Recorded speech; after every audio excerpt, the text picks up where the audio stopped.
My name is Bronia Brooks. I was born Bronisława Zazulak. I worked as a doctor for about 35 years. I just worked in general practice, family medicine, and I did a little bit of obstetrics as well. Well, I think my mother came here with the 700 odd orphans and who stayed at Pahiatua, and they certainly were, I think, very warmly welcomed and looked after very well for the time. Yeah. My father followed later. I think probably didn't get quite as much support. As he was older by that time and an adult, but generally he, I think, found that the country was reasonably welcoming. There were always going to be a few people who talked about us being foreigners and were a bit disparaging, but the majority of people were quite kind. Yeah, my father worked as a builder all of his life. And he had an appalling New Zealand accent because his Polish accent was so strong. I'm always surprised that his workmates could understand him. Well, I think we knew from quite a young age that our parents had a different history to everyone else, and we knew that they were incarcerated in Russia for a time. I think initially maybe they just talked about it generally as being Russia rather than Siberia, but certainly as we got older it was more, they would usually refer to it as Siberia. But my parents didn't talk about it a lot, so yeah, a bit hard to probably comment more than that, I think. Well, my parents really didn't like to talk about that time. They obviously found it distressing, and so they didn't speak about it to us on a personal level. I guess we've found out more through the Polish community, wider Polish community, and through books, and through our parents maybe talking a little bit from time to time, but never getting the full story in any one go.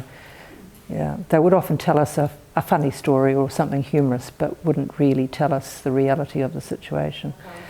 So the eldest brother, Jan Zazulak, was older than his other brothers and sisters, and when war broke out in '39, he was called up to the army, and he was captured fairly soon after, and resulted in him going to a farm where he worked as indentured labour, basically, and he stayed there until the end of the war. And at the conclusion of the war, he went to a displaced persons camp in Rhine-Westphalen, and from there to Belgium. He married Regina, who was the daughter of the farm that he worked at, and they ended up having 3 children over in Europe during this time, and then one daughter here in New Zealand. He migrated to New Zealand in 1952, I believe it was, yes. Yes, I think we were, I think they were very relieved to be all in the same country, that they'd all survived, and I think they didn't take life for granted. We used to meet regularly on Sundays at somebody's place, Uncle Tony's or Yannick's place or wherever, or our place. So any occasion was an occasion to have the whole family around. So whether it be birthdays, Easter, Christmas, you name it, there was always an excuse to go and visit the family.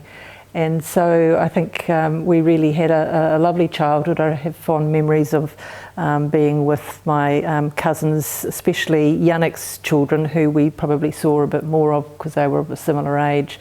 So great friendship with Liz and Nina, her sister. Yeah. each other? Yes. So when they first arrived, I can't remember precisely, but I know that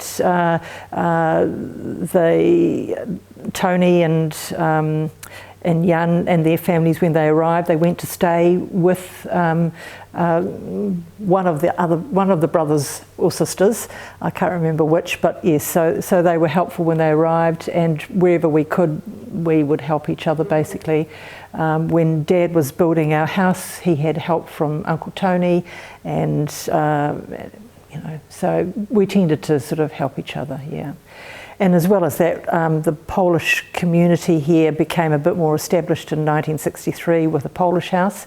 So rather than going to individual people's houses, it was a centre point for us to all go and meet up there with family and with other friends, Polish friends. Largely they were families from the Pahiatua children.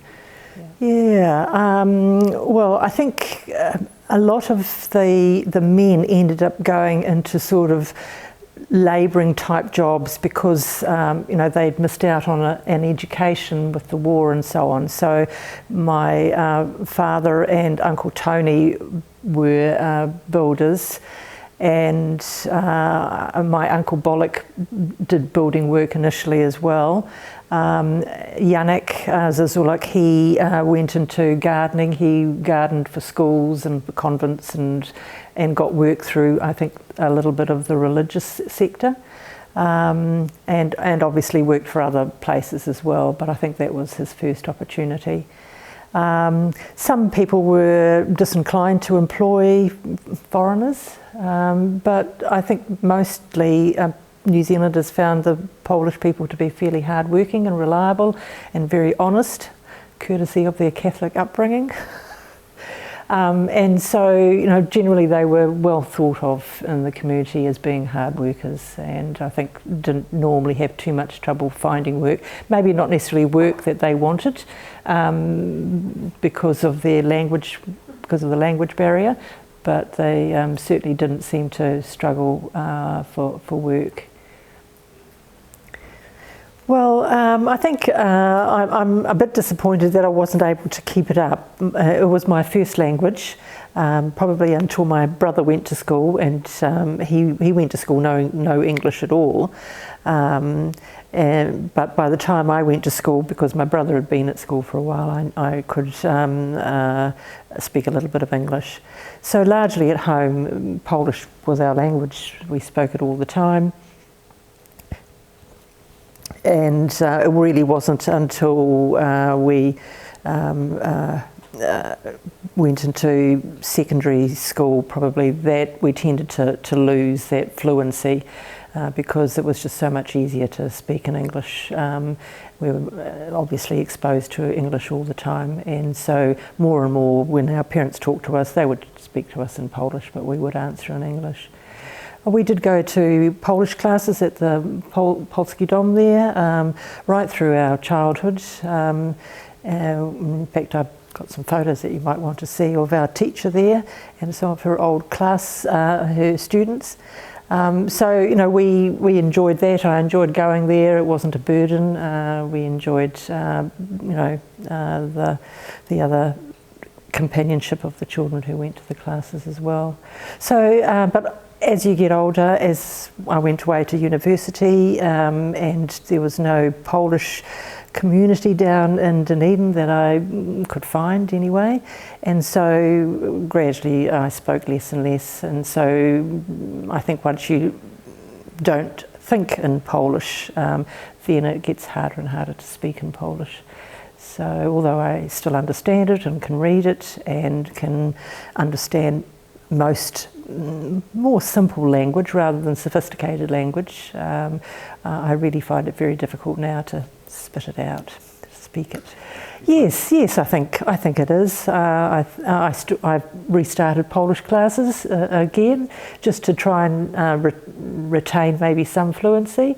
And I certainly know that when I go to Poland and we're there for 2 or 3 weeks, it starts to come back. Yes, I think it's nice to keep up language skills. Yeah. and to be able to communicate with other cousins over in Poland, and my sister-in-law's cousins in Poland, and so on. Yeah. Well, it's not nice, but it's part of history, and this is actually quite a historic event, really, that my parents were involved in. And because they didn't talk about it, I think it made us more interested in knowing a bit more about it and actually sort of looking into it a bit more.